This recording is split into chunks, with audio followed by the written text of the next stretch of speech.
Hey, everyone. Before we get started with this episode, we did want to let you know about a late breaking news, big announcement on our side. If you are... Thank you, Erika. If you're interested in meeting other local child-free friends, we have now opened up our Discord to all Patreon tiers. So... The crowd goes wild! So even in our lowest tier, which is only $5 a month, you now get access to 2 regional channels, which means that you can meet other child-free locals in 2 different regions of your choosing. And if you want access to the rest of the channels to talk with everyone about their hobbies, celeb gossip, true crime, Erika, where do you like to spend time in the channels of Discord? Man, there's a lot of little troves. I really like the witchy hose thread. I also really like... Isn't there a food channel? I feel like You don't even there's know? like a channel. You're like, I really like this channel. I don't even know what it is or if it exists. I like to bounce around, but there's a place where we've shared recipes before. I like that. Well, anyway, the point is, if you want access to other channels, you will need our other higher Patreon tiers. But oh my gosh, what? I love the politics channel. I love the women's rights channel. Guys, I really want more action in the BIPOC channel. Yeah. Where did that get moved? I don't even see it now.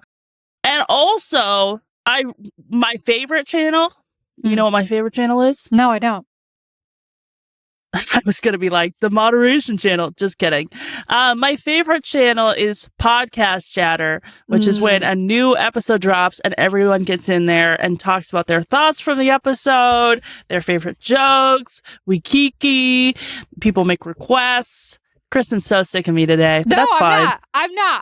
I appreciate this because I think that's like my favorite channel too. I love talking about the new podcast drops.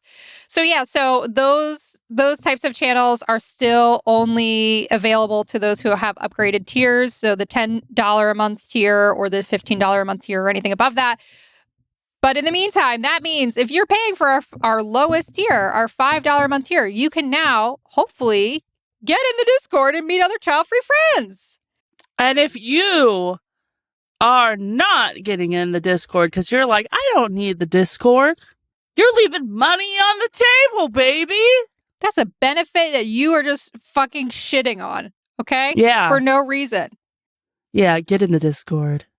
So get in the Discord. If you want information on how to do it, we just published a Substack article about it, a Patreon post about it. But basically, you just go onto desktop. It has to be desktop the first time only. In your patreon.com profile, go to settings, go to apps, and connect your Patreon app to your Discord app. And boom, bada bing, bada boom. You're in, baby. Bing, bada boom. You know, I also really like the Bookworms channel. If you're a reader, you can get some great rics from people. Yes, that's true. So anyway, go check it out. And thanks for being part of the Ding Squad. Thanks for being a Patreon member. We hope this helps. Love y'all. If you have any problems, that's a questions or a problem. If you have any problems, I got mad problems. Please email Erika at dinky@dinkypod.com and she will be the one responding. I will be standing by to hear your, what was it, quablums? Your problems. Problems. Okay, thanks all. Enjoy the show. Dinky is a podcast where 2 pals, now 3 pals, just won't shut the F up about being child-free and the dink lifestyle. I'm Erika, and I don't have kids because it's Aries season, bitch. And as a Aries stellium, I'm here to go off the fucking wall this season. I can't have kids chaining me down. Oh my God, what the hell? Okay, and I'm Kristen, and I don't have kids because I don't want no kids playing pranks on me. Like, I don't want to just like, I don't want like people jump scaring me when I'm like 50 and I'm literally going to have a heart attack. You know, I don't need that. Yeah. And who are you, sir? I'm Neill Wolf. I'm back, baby. And I don't have kids because I don't want to raise kids in a world where a guy named HSTikkyTokky is telling them what to do and how to be men. That's a great reason. Great point. If you're looking to make child-free friends, please consider joining our Discord community at patreon.com/stinkypod or come take a trip with us. Okay, but before we get into this episode, it's a good one. It's a long one. I did hear a noise just now. Erika, do you hear that? Oh my gosh, it's like the sound of an angel in the wind. It's the Small Business Corner. Woo!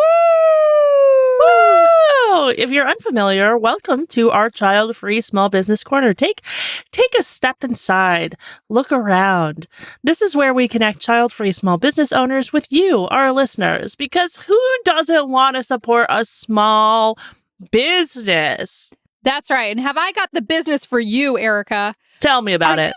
Are you thinking of a remodel, or do you just want to add an extra special element to your home? If so, Athena Carpentry and Contracting, a child-free, women-owned business based in, you got it, Portland, Oregon, where we have a lot of listeners, is here to serve you. What better way to dink yourself than with a custom built-in bookshelf, a new deck, or an ADU to help generate more of that sweet dink yourself child-free income? That's actually a really good idea. But you know how I want to use Athena Carpentry and Contracting? How? I am dying to have a pantry in my house, and I really want her to come put a pantry in my house. Well, maybe we should get her contact information so you could ask her to build this pantry. If you live in the greater Portland area, or maybe even if you don't, let Annie at Athena Carpentry and Contracting build you whatever your dinky or sinky heart desires. From funky creations made of repurposed materials to mid-sized home renovations, Annie is ready to work with you to create the home of your dreams. Which, we all know, being child-free, having the home of your dreams is a central part of that. For more information or to schedule a consultation, go to athenacarpentryandcontracting.com. That's all one word, or call 971-368-7714. I'll repeat that because I know you're scrambling to get your notes app opened. athenacarpentryandcontracting.com or call 971-368-7714. Wait, so tell me about this pantry a little bit. So we bought next to our kitchen, we have our washer and dryer, and they are facing each other, but they could be stacked. And so what I want to do is I want to have them stacked on one side and then use the other side of the little area to build in a pantry, because my dream has always been to have a fucking pantry in our house because I love a pantry. Oh, first who of all. doesn't want some dry goods? And second of all, we have all of our food and dry goods and everything like in so many different small cabinets in our house because our kitchen is just not set up for like normal humans to live in. Mm-hmm. So a pantry would be the light of my life. No, it would be. You have a nice sized kitchen, but I think a pantry would make it chef's kiss. Yeah. Well, and you know what? I can afford to do it, maybe, because why? I'm not having kids. I'm not sending kids to daycare. I'm not sending them to basketball camp.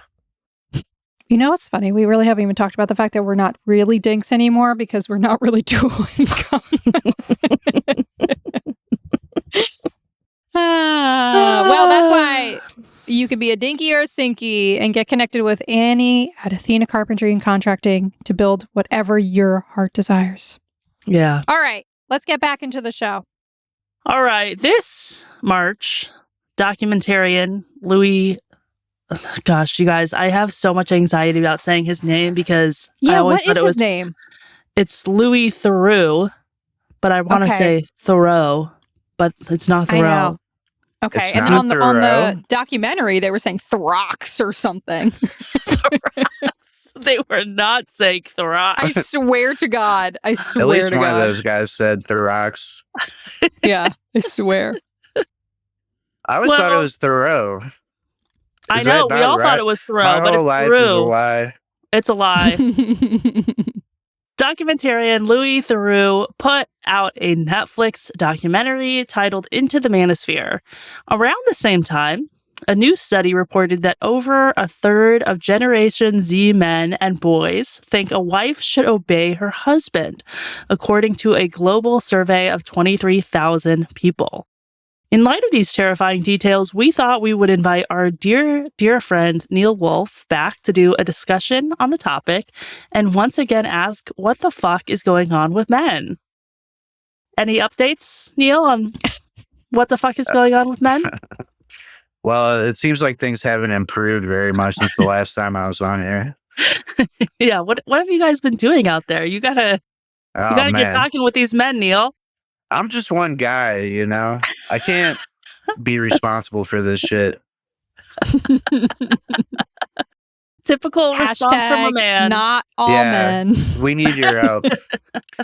We need your guys' help while simultaneously demeaning you and telling you you have no value and all that kind of stuff. Yeah. Yeah, but please save us, actually. I have no idea what to even say. I mean, there's part of me that's just like, we're fucked. Like, young men are fucked in general. They have bad ideas and they have idiots teaching them things and influencing them. It's bad. It's bad out here. What were your guys' initial, like takeaways from the documentary or initial vibes? Were you surprised? Were you unsurprised? Were you shocked? Were you horrified? I mean, I feel like I was kind of somewhat aware of this stuff just from being on the internet too much and seeing some of these clips and different influencers and things that they talked about. Like I've heard of like Sneeko before. I've seen clips of him. But yeah, I mean, this just kind of further like shows this whole like online manosphere thing that's going on. And like one thing that really impressed me was just like the age of some of these kids that they profiled, like super young, like 13, 14, 15 young boys, and all this data showing that they're like, that's a huge part of like what they're watching online and what they're being influenced by. And like they show so many times throughout this documentary, like, they run into one of these influencers on the street and like a bunch of kids come up with cameras. They're like, I love you. You're my hero. Like that kind of stuff. It's crazy. And it's frightening. Like I don't know what we do about this. Yeah. The amount of times that they were out in public getting swarmed by young boys was really fucked up. Mm-hmm. Yeah, that stuck out to me just because like they were just like in the streets in New York or wherever the hell they were, and all of a sudden a gaggle of young dudes comes up there like, oh, Sneeko, you're my hero. Yeah. Yeah. Yeah, it's pretty spooky. I was also pretty aware because we did an episode on the Manosphere, and I think we covered some of those folks that were in the documentary. And to Neill's point, agree. Interesting that it's skewing even younger than I had anticipated, because you hear Gen Z and you think, okay, Gen Z is all like this, but it feels like it's like gearing into Gen Alpha, like it's corrupting the minds very, very young. And another interesting thing is how Louis just let the guys talk. He didn't really put a narrative on top. He kind of like let them show for themselves where they stand. And it actually, I will say, I'll be honest, I was surprised at how human they tried to make themselves seem. Like, and at some points you're like, uh-oh, is this a nice guy? Like, is this an okay guy? Like, they present themselves in a way that they disguise their misogyny with, no, I love women. This is all under the guise of I'm a good dad. I'm a good partner. Like they really try to market themselves in a way that's not aligned to actually what their core values are. So that was kind of a conflict as I was watching it, that I was like, like I'm confused about who these people really are. And especially when they say things like, well, I say things for the internet, that's not actually reflective of who I am when the cameras are off. Like, then you're like, who the fuck are you then? And why are you doing this? So there was just a lot of confusion. And clearly these people had very inconsistent value systems and belief systems. And the whole time, it's just like a winding road throughout the entire documentary about like, what do they really stand for and what's really going on? Yeah, I think that was my biggest takeaway, was just how terrifying it is that there's like a whole swath of men making content who are basically like Donald Trump in that they have no real values other than making money and grifting. And they're like, they'll do anything to grift.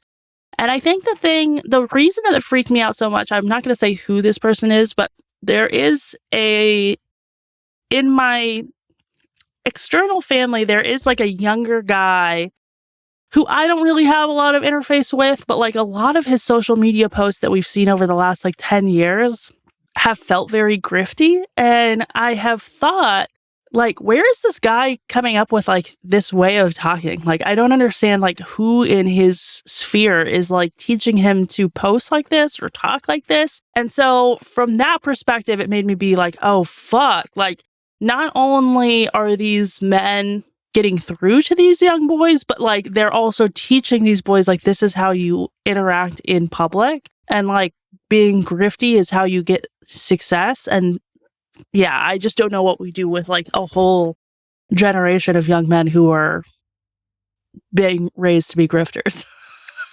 Yeah. And younger generations are supposed to get more progressive, not like I know. fucking more backwards. Isn't that crazy? The invention of the internet has totally flipped the script on the younger generations being more liberal. Mm-hmm. It's so scary. Yeah. Yeah. I mean, when you said that about like the internet coming up and all that, like it made me think of like when I was younger, it was during sort of the like advent of the internet, right? And like the early internet was great. And we didn't have this type of like algorithm driven like shock content, like everything is content, everything is content. You know, it was much more of a like community and like good vibes based place, I feel like, especially early on.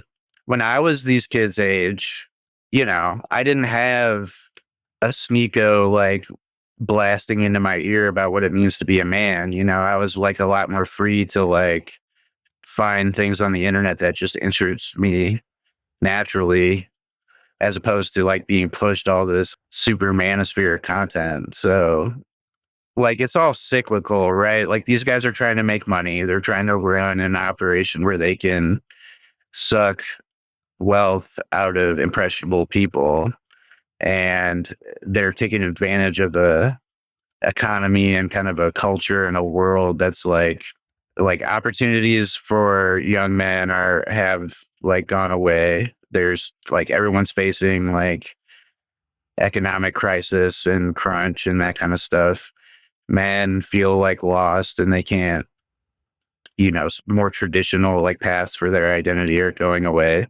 So they get susceptible to this kind of stuff because here comes a guy who's like rich and has all these cars and women around him and stuff. And he looks cool. And when you're 13, like you don't know shit about anything. That stuff's really impressionable. Like that's the type of stuff you like when you're a young boy, you know, you're impressed by like stuff, you know. And I think that I think it's like these are outgrowths of the same thing. Like I do think these guys like Sneeko and HB TikTok sauce, whatever the fuck his name was, like I know what his name is, but I'm never gonna I correct can't you. remember his actual handle, yeah. And it just pissed me off every time that they brought it up. I was just like, you're just an idiot, dude. But it's just a grift. Like you said, it's a scam. Like they only care about making money and pushing whatever like is good for their business. And I think they definitely have some misogynistic viewpoints, but I also think part of the like driving the misogyny is about like engagement and like having a thing that they can be like, yeah, all the women in your life are the ones causing your problems. And like, it's just another scapegoat that they can have to sell their product, basically. Yeah, totally. Yeah, that's what was confusing. It was like they're selling a business, but they're also using hating women to get attention towards their business. Like it's a weird philosophy. And I was thinking about like when I was young and impressionable, the only things I had to worry about were like religion. like people trying to make me religious, you know? Like I didn't worry about having to join like a fucking membership program for $50 a month so that I could figure out how to be hot. And also, when I was fucking miserable as a teenager, like, and you hate your life and you're like going through puberty and trying to figure out like where you are, the only people that heard about my depression and my anxiety were my diary. I wrote it in a diary and that was it. And then I moved and healed. And then these people are just spewing the same shit to each other and it's an echo chamber. So it's just like nobody's learning, nobody's processing, nobody's growing. So it's like once you're in the echo chamber, how the hell do you break loose? Yeah, there's no critical pushback to ask you to like challenge your thoughts. Okay, well, we are going to get into it. But first, I just wanted to read. We had posted a meme with one of these douchebags, and somebody had left a really great comment, Helen, and I wanted to read this. She said, these guys have so little to offer an emancipated woman that they have to try to enforce a state where women don't make them feel completely redundant. Nobody is listening to this clown other than teenage boys and failed, inadequate men. Get lonelier, cry harder. I loved that. Hell yeah. Well, when we come back, we are going to recap this documentary. See you then. Kristen, I still cannot do transitions. Goodbye. No. Goodbye. All right. This documentary starts out with Louis meeting influencer Harrison. I love that his name is Harrison first and foremost. I made specific intention to write out their names because all their names are like the most nerdy fucking names imaginable. Remember later in the documentary where he's like hanging out with his mom? Yeah. And he's like, that's my Harrison. And she's like telling him to like pick up towels or whatever the fuck is going on. That was like the funniest part of the whole thing. That was a good part. The facade just like disappears. He's like, okay, mommy. His dynamic with his mom is fucking crazy. And we will talk about that later on. But this man, as I think Neill has called him like HB TikTok or HF Tic Tacs. He goes by HSTikkyTokky, which is the fucking dumbest name I've ever heard in my fucking life. And straight out the gate, he introduces a woman as his dishwasher. So that really gives you a flavor of who this man is. Mm-hmm. Yeah, and she's like a whatever, like an 18-year-old model. OnlyFans model, yeah. Yeah. This man is only 23 years old, but he looks aged. Yeah, he looks way older than that. It's really weird. I do have a photo here in the doc. Would one of you grace me, or both of you grace me with some descriptions of this person? How would you describe him? I mean, he just looks like a typical like bro muscle dude. He's got like a goofy tribal tattoo. He's not wearing a shirt. His fucking facial hair is pissing me off the whole time. Why? It's this like it's like, what is that? A goatee, I guess? Mm-hmm. It's like a goatee that's like only underneath his chin. It's I like really literally hate it. just on the chin. It's like the square little chin goatee. Mm-hmm. And he's not an unattractive guy, but he's got this stupid goatee on. So that I can't look at his face. He has a stupid face. Yeah, he does have a stupid face. Did you mean he's not an unattractive guy? Or you think he's not attractive? He's not an unattractive. God damn it. I don't want to call him attractive because that's not where I'm trying to go. That's not what I'm trying to do either. But I'm also not trying to say that he's ugly. Looking guy. Yeah. He's not a bad looking man. Yeah.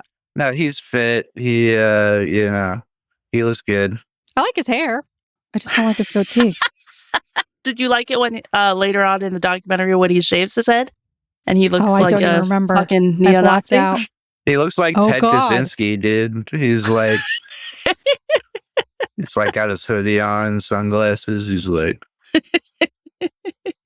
well, straight out the gate, we see a montage of his video content, which I will say for a documentary where all of these fucking dudes are always terrified that, Louis gonna like do a hit piece on. They're so paranoid that Louis gonna do a hit piece, but like I really appreciate that Louis pretty much just shows their content all the time. He's like, yeah, I'm not gonna, like dance around this. I'll show you who these people actually are. And so we see a montage of like flashy cars, scantily clad women, men weightlifting, bragging about being in Ibiza. Though, look, I don't want to be Ibiza. I don't want to be a fucking hypocrite here because we have a podcast listener in studio with us right now. But the one thing that really fucking weirded me out is that this man is always seemingly surrounded by fans. He's like, all of the people who are in the room with him are like, I won a giveaway. I won this. I'm here because I like listen to his podcast. It was like, he doesn't have any real friends around. He just has his fucking young loser friend or loser fans just like fawning over him. And that really creeped me out. Weird as hell, weird. dude. Yeah. Like he's got his little like cadre of boys, that he keeps around him. Mm-hmm. It's just weird. And it's just like, I'm trying to imagine being one of these people. It's like, what, you're going to like pick up your life and move to where, I mean, I guess it's possible they were already wherever he's based out of, but it's like, well, I'm on this dude's podcast team now. I'm going to like ditch my whole life and go like live at his house and like do his bidding. Like, what the fuck is that about? Just the idea of like, I love your guys' podcast. I'm not about to move to Portland so I can like, live stream me 24/7. Yeah, show up at Erika's house every day and be like, what are we going to do, boss? Like. Neil! Like, yeah. You won't do that for me? Because I mean, I would, of course, do that for you if you asked me to. But I'm not going to be like. For free. Yeah. I'm not going to be like, oh, I'm so excited I won the contest. I'm going to come be your slave forever now. Like, it's just weird. Yeah. Like, they got so attached. Like, it seems like they're like thralls. They're so just like devoted to these like content creators. And it seems like the only thing is because they like worship him.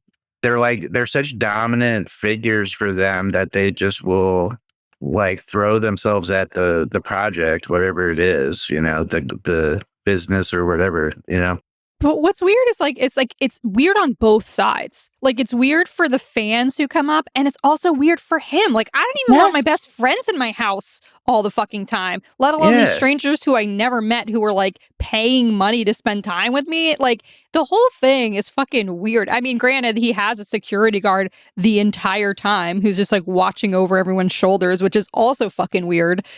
The whole thing is bonkers. It's so weird, like, again, like the lives of these people, like when we'll get into Myron here in a minute, but it's just like, this is what you do with your life. You like, you just do all this like weird influencer manosphere content all day. You have like a team of boy slaves that does everything for you. You're just grifting. It's a grift. It's such an obvious scam, They're selling like a lifestyle that isn't real, 100%. And so let's talk about that a little bit. So you might be wondering, like, what is this guy actually selling? Great question. So nothing tangible at all. Yeah, nothing tangible. Not only is this guy like streaming some days like 7 hours a day, which I found that horrifying. Like, as somebody who I feel like my face is on the internet too much already, like Kristen and I spend a lot of time preparing actual content, like researching, writing documents. And then the amount of time that we're actually filming is so small. I was really struck by the fact that like so much of these people's lives is just wandering around doing God only knows what, like filming it. That's my worst nightmare, is like having to be on camera all the time doing whatever.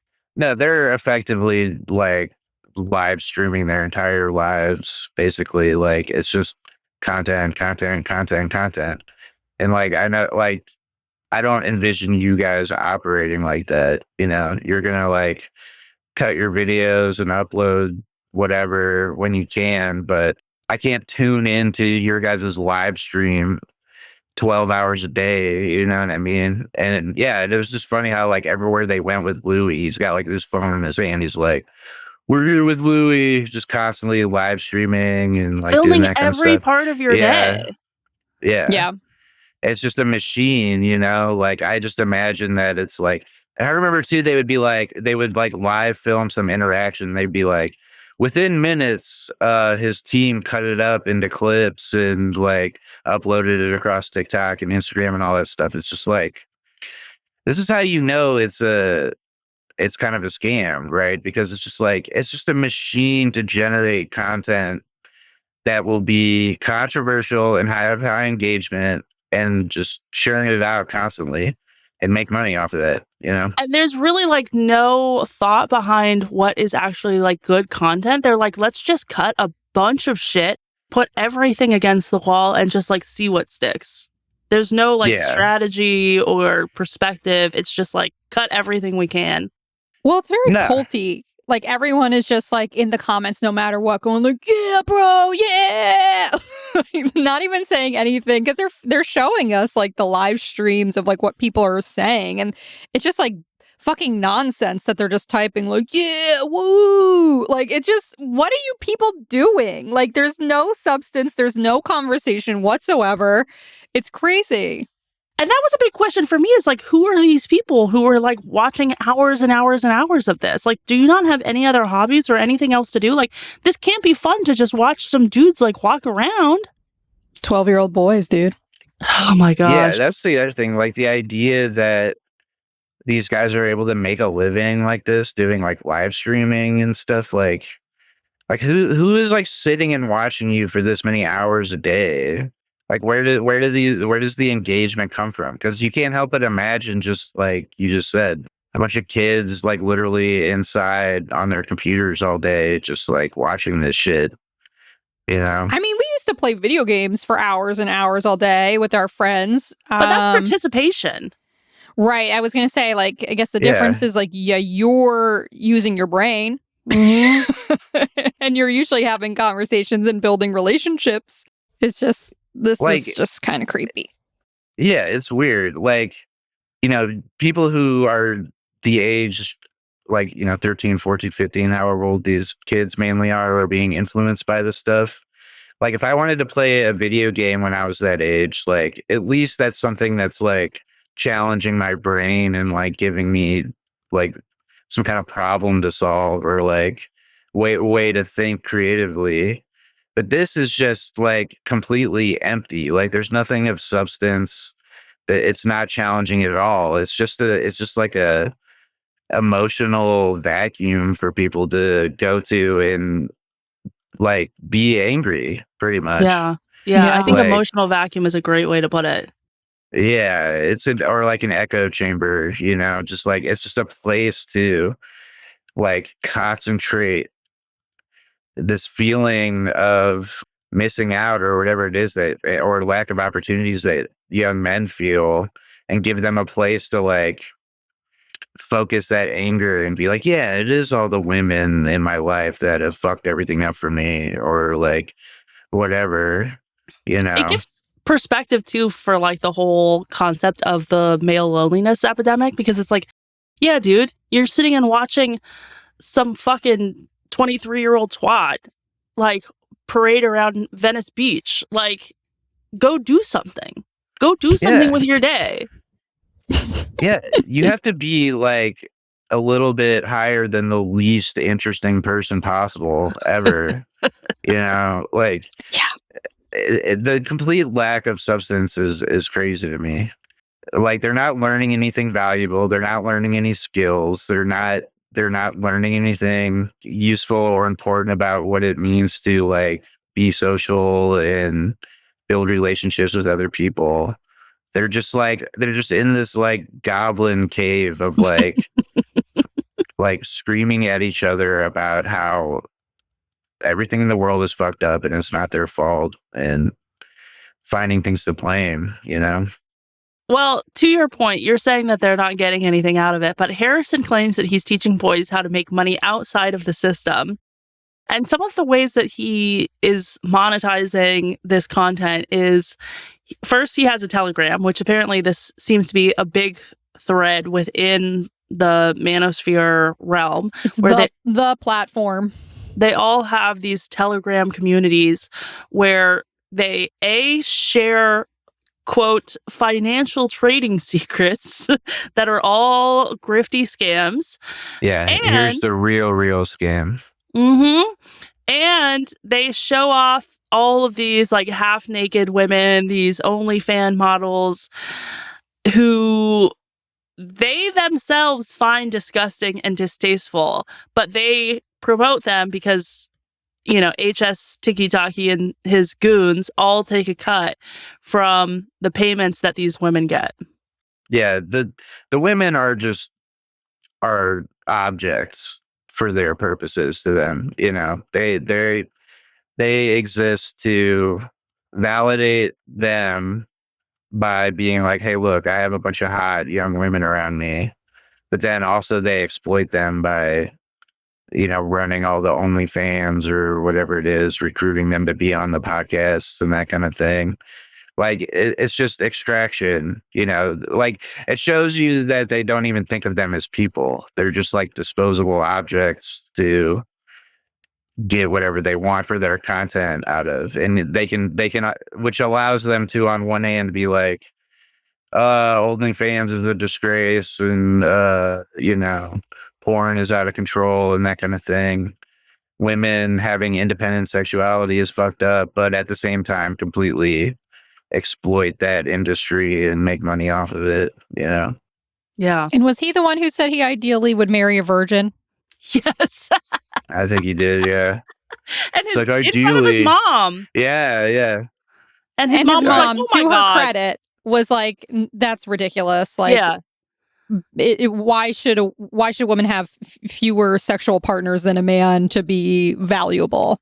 Mm-hmm. It's ridiculous. Dude, the whole thing they espouse about like sexual market value and just like the transactional nature of all sexual relationships or relationships with the opposite sex, like that shit is fucking crazy. Yeah.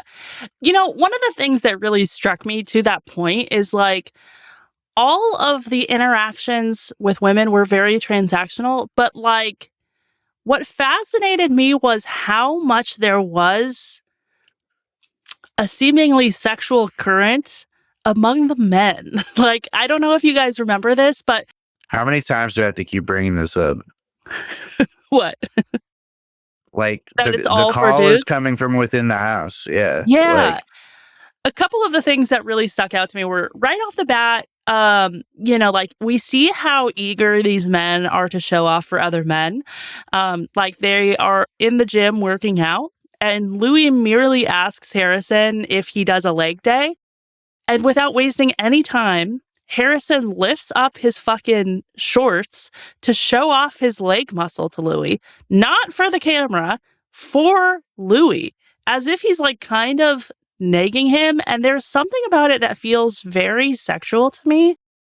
And later on, there was also a point where he shows Louis a video of him getting a blowjob in a bathroom. Kristen, what, your jaw just dropped. I don't remember that. Oh, yeah. There was a point where he was like, oh, yeah, I got sucked off in a bathroom and I took a video of it. And he's like, let me show you.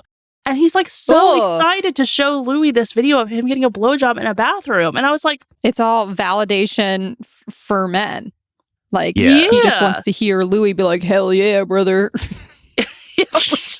Louis very much is not like, hell yeah, brother. It's so weird, dude. I'm going to say this as a dude. Like, it's so weird to be like a braggadocious person about your sexual activity. I don't care who you had sex with or whatever. I don't need to know any details or I don't fucking care. You know, don't brag to me about whatever your sexual accomplishments are. I'm completely in line with you on this being like a cover for some deep let's say There's complicated feelings something about going, their yeah. sexuality. But at a Mhm. minimum, it's like they're trying to impress other dudes, and they do this shit all the fucking time. It's like you see all these, like when he's like working out and shit, he's like he's got his whole goon squad of boys there with no shirts on, and they're like, yeah, we're just all the boys are out here pumping iron and getting ripped, like that like low key homoerotic undercurrent is like for real a thing, Mhm. Yeah. I can't think of a time when they were trying to impress women. Everything was Yeah. done to impress And other men, and it it's was like, all yeah. It's all about improving your status in the eyes of other men. These are the hot girls that hang around me. Like, this is how much of a man I am. These are the things that I own. These are the lifestyle things that I do. But they're not doing that to like impress a partner and like find a mate or anything like that. It's just to impress the other dudes in their circles. Yeah. mhm. So there was one offhanded comment where I don't know which one of these assholes said it, but one of them was saying like, "You think your girl's not going to leave you for a guy who's like the same as you but just more jacked? Like you're wrong. Like she's going to leave you for a more jacked guy," which it just goes to show like how stupid these men are. Because if you talk to any fucking woman, they will tell you Any otherwise. woman over like 24 or I mean, like even then, Even like in I my think 20s, I never liked like yeah. beefy guys. yeah. No. But it's just like it's this paranoia of like all women care. Like, yeah, have you guys heard this term hypergamy that comes up in these circles a lot? That hypergamy is a word that they use for it's like women have. It's the idea we just said. It's like they always want to like replace you with like a superior partner, right? It's like the minute that something better comes along, women just have it like inbuilt in them that they're gonna like try to upgrade or whatever. But That's like so weird. I've never no heard a this. fucking healthy adult thinks like that. Like, are you guys gonna No. like abandon your husbands like Oh, it for wouldn't even like occur to no me. reason, No. like I assume you both got married to the people you got married to for a reason. Well, that's the thing that like Louis talks about too, which is, he said maybe you could be attracted to a woman for her personality or some Or other humor. characteristics other than her being hot. And the manosphere guys Dude were was just like, like, what? Yeah, there's Like, like what are you talking duh, about, like bro? yeah. I don't know. Are they just like are they like a weird 1% of human beings who just think like this? And I don't know. I'm like, should we just like let them be? Like, it's just, should we just accept that there's just like a small percentage of fucking weirdos who truly do not value anybody's on both sides, on the men and the women's sides? Like, they don't really care about what they have to think or say. They only care if the other person's hot. And like, that's the only value that's important to them is like how jacked or toned or whatever they are. And like, I guess that's fine if you people exist and you don't aspire to anything else, but don't infiltrate the young generations thinking that this is normal. Like, this is the majority, that no women is gonna like you unless you have fucking six packs. Like, this is crazy. No, it's so toxic, dude. I'm really torn because I don't want to say that like all of these people are closeted, because I think that there can No. be something problematic about that. But are you guys familiar with Therapy Jeff? Yeah, I No. know Therapy Jeff. Kristen, I'm sure you've seen him before. He's a therapist named Jeff. Is he on TikTok? He's on TikTok. I think I already know who he is, actually. He talks now very I'm like, about him. okay, guys, let me, Is he like, bald? No, Or like he's balding? he's got Oh. hair. Damn But I'm pretty sure he's gay. I could be wrong, but he did a great video where he basically was saying like, for young men who are obsessed with women's body counts, that to me is a flag that you are in the closet, because no man who is straight is worried about what other men are doing in their women's time. Like, that's only something, like, you're only thinking about other men's penises if you're closeted. And I was getting that vibe from some of these dudes, that you're just too afraid to come out because you think being a man is the most important thing, and that's going to make you weak and unlikable. And so everything you're doing, like, the women are just a side piece in order to, like, get the true goal, which is the affection of men. Well, I mean, that brings us to the summary, the conclusion of the documentary, where Louis believes that a lot of this is driven by the fact that a lot of these influencers do not have parents in their, or sorry, I should say that, rephrase that, do not have father figures in their lives and didn't have father figures in their lives growing up. And so they're kind of recreating their own idea of what masculinity is. And it's really unhealthy. Mm-hmm. Yeah, totally. Yeah, most of these men that are featured in the documentary were either raised by single mothers, had dads who abandoned them, or like relationships that were totally, like cut off from a father figure. Yeah, they almost all had some type of troubled upbringing, I think. Mm-hmm. On that note, like, the other, like, very weird thing about this documentary to me was this whole thing. Can you guys see my hands? Oh, yeah. Yeah. What is that? I don't even want to know what. So if you guys can't see this if you're listening, it's this weird triangle thing that they're doing with their hands, like when they're at rest, like kind of like you're putting your fingers intertwined together, like you're holding your own hand, but it's like loose with a triangle at the top. Yeah.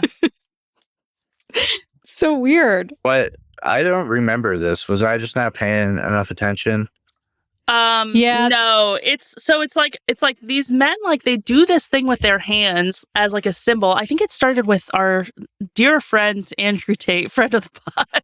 No, God. Yeah, you're right. Friend of the pod. Pod regular Andrew Tate. Andrew Tate, he loves this pod. God, I fucking hate that guy so much. I just have to clarify in case anybody thinks that we're being serious. known sex criminal Andrew Tate. Yeah. Yeah.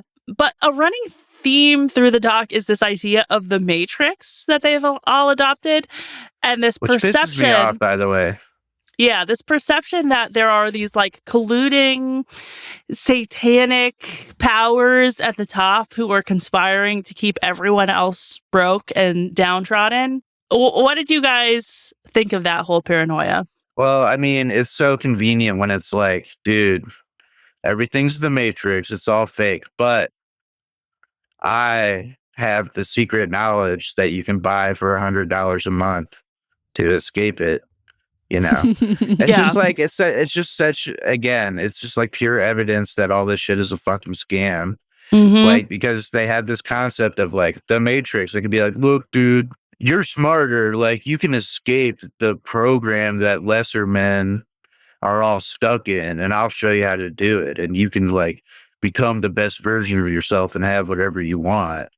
And it's just like, it's so obvious that you're being fucking lied to, and it's like part of the scam of it all.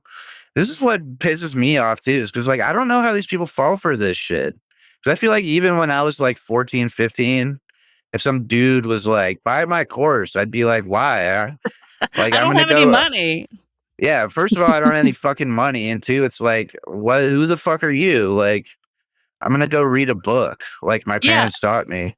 Yeah. And if I had asked my parents to pay $50 a month for some fucking course, they'd be like, what the hell are you watching? Like, no, we're taking you to the library. Yeah, they'd be like, go fuck yourself. I mean, this sort of ties back to like what we were talking about, like the concept of fatherlessness or parentlessness and contributing to a lot of this shit, Because, I mean, I'm fortunate enough to have had two parents that loved me and took care of me. And if I started acting like this, they would kick me across the floor or whatever. They'd be like, stop acting like that. Like, this is fucked up. You can't be this way. You know? Do you ever feel like having two loving parents is what made you a cuck? Yeah. Having two parents that love you is gay. It's cucked and gay. Soy. Yeah, soy boy. Your fucking two loving parents loved you too much. I'm stuck in the Matrix, dude. I'm being psyoped by my parents who loved me. But going back to the Matrix thing, it's like fucking weird to me. I mean, to the point that we were making earlier about how like nobody pushes back on these ideas. The fact that all of these men who are selling this shit are like fucking rich. And I'm like, nobody thinks that's a problem? That you guys have beat the system somehow? Wait, sorry. Wait, what's your point? Because, like, they're pushing this idea that there's, like, a group of wealthy people who are keeping everyone down. And it's like, okay, well, you guys are wealthy. So how are you not part of the wealthy group of people that are keeping everyone down? Oh, is that like the Matrix ideology? Because I don't even remember if they talked about a nebulous group at the top. Yeah, it was like a common theme through the whole thing was that, like, the Matrix is, like, trying to keep men from succeeding, trying to keep, like, broke people from like rising to the top. And I'm like, Oh. Okay. Yeah, I interpreted the documentary as like there are other ways than corporate America basically to make money. But that was a big part of it too. But yeah. Which, you know, everyone's trying to not work for corporate America, so understood that philosophy, but like I think that's my frustration is that they took so many things that I'm like, there is a nugget of truth to that, and then they flip it and be like something that makes absolutely no fucking sense. Right. Yeah. I mean, it's like poetry, dude. It's like they're literally explaining to you what the scam is. It's like, what if there's all these rich people who had all this shit and you don't have anything, and they're taking all your money and your resources? And it's like, anyway, buy my course for $100 a month, you know? And look at all these cars and shit that I have. Yeah. You know, it's like, can we? Maybe you can like connect the dots there that they're kind of doing the same fucking thing to you. I was just going to ask, can we talk about Justin? Because he was the character that I've thought the most about and had the biggest impact on me, I think, in this documentary. Okay, Kristen, can you first describe Justin for us and then tell us why he had such an impact on you? Okay, this guy, okay. She's got to take a breath. I really have not processed too much how I feel. Like I'm still learning how I feel, so bear with me. But Justin is this guy who comes across as polite, kind of like respectful. He uses like sir, ma'am. He seems like comes off as, this is the guy who confused me because he comes off as kind of a nice guy. He's a rich guy, and I see here slimy guy. I mean, yes, he's definitely like he said he was worth like 30 million. He like is dressed in suits. He's got these crazy cars. He's got these beautiful homes. So, but he's different from the others because he's older. First of all, he's like, I don't know. Do we know how old he is? I don't remember if they said specifically in the movie, but I would have guessed like mid-40s. Yeah. Okay. I'm so bad at age. He's 40. Okay, so he's 40. So maybe he was like 39 when they filmed it, which is crazy because me and Erika are 39 and like the next he looks old though. He does, but he's Miami, so he's tanned as shit. You know, he's got that. I think that's kind of what it is, the Miami. And he's thing. a ginger, so I think being in the sun probably makes his skin bad. I know. You see, he's a ginger. I in my head he was like dirty blonde. I think he might color his hair, but he's got some gingery trait. He's got gingery skin. Gingery vibes. Okay. Anyway, that's my description of him. Did I do a good job? You did. Just like physically at a high level and all that. Okay. Yeah. So why did he make such a big impression on you? Just because he was like kind of humble? I think because he comes across as like respect. Like I said, he uses like nice, respectful terminology.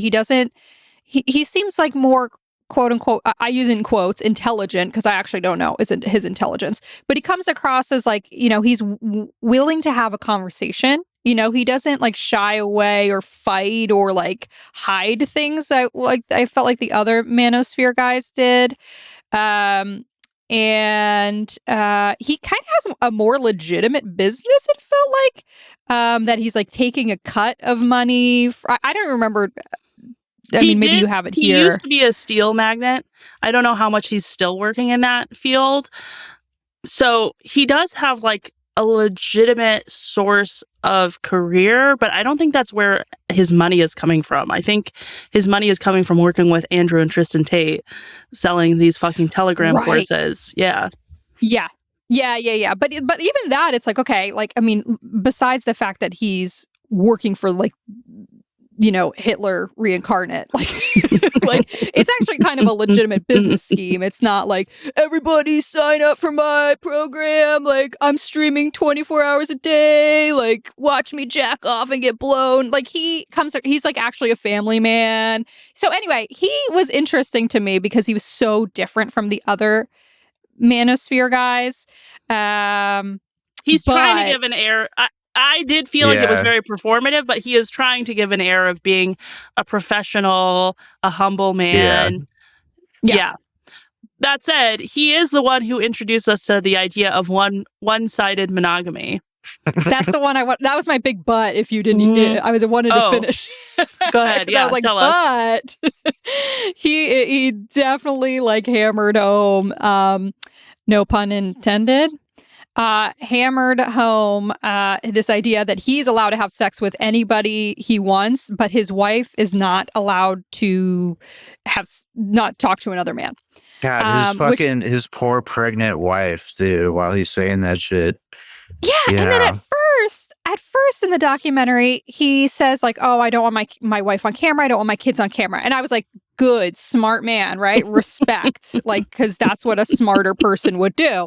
And he rescinded that clearly because later in the documentary, they go to one of his homes and they show the entire family on camera, which makes me super uncomfortable.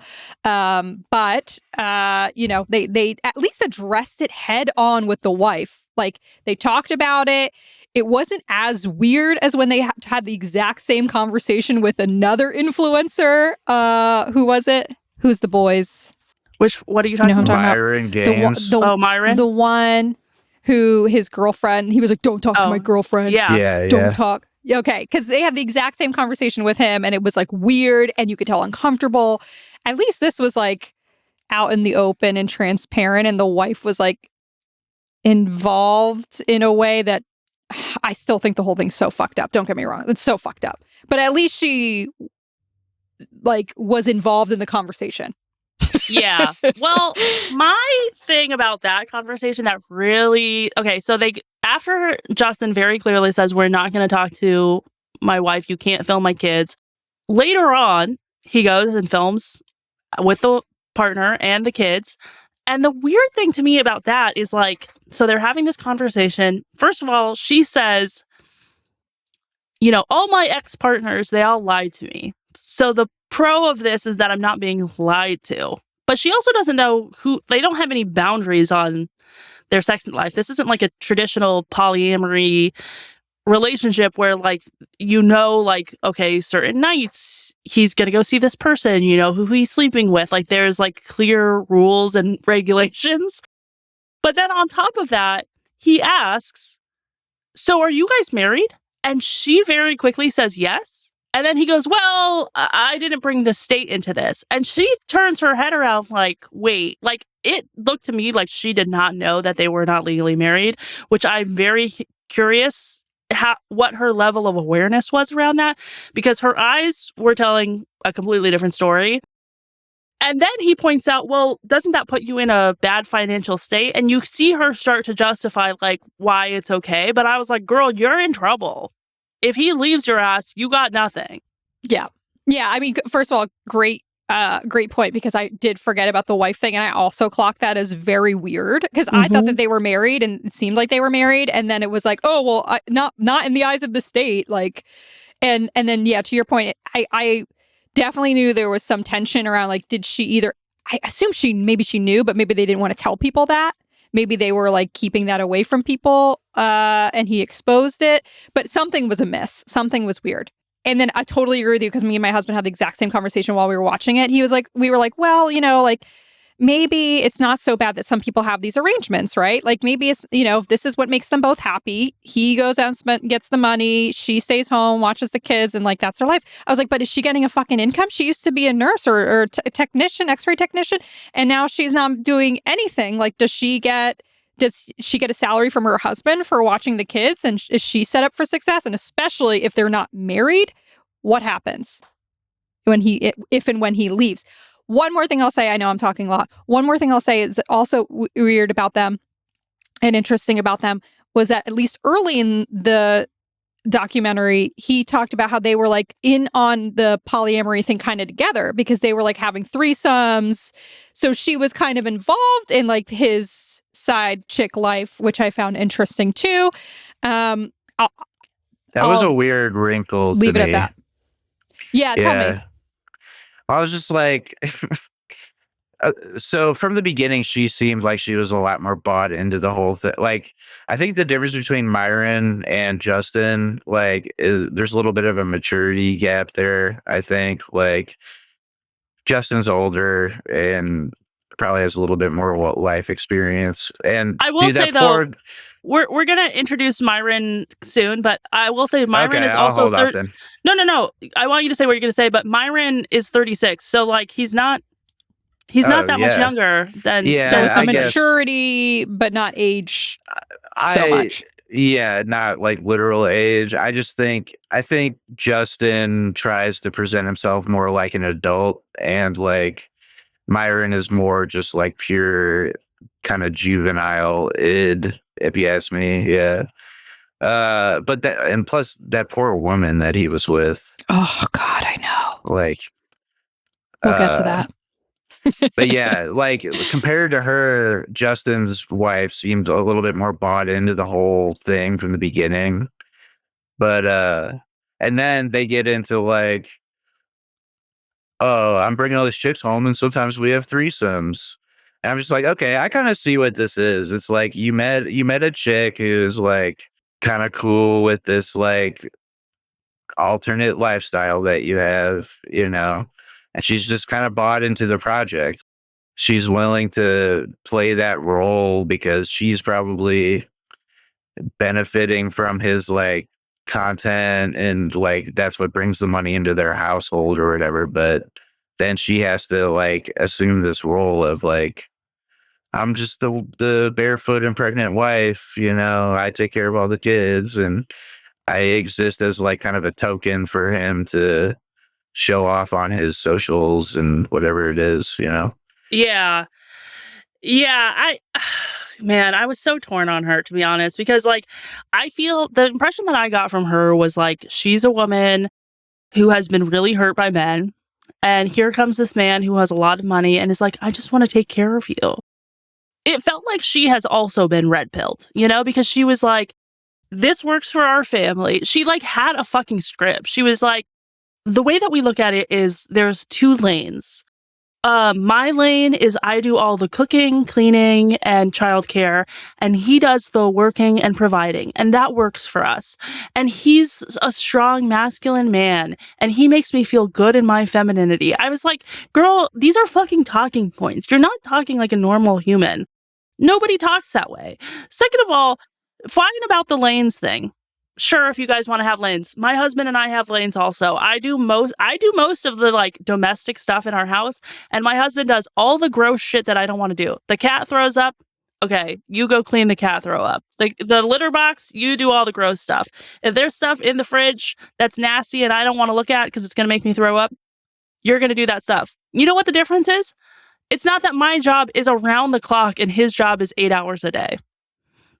Right. Mm-hmm.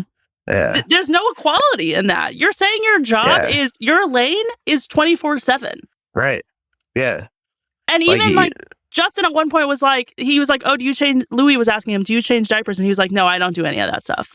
I don't change diapers. I don't do any of the stuff with the kids.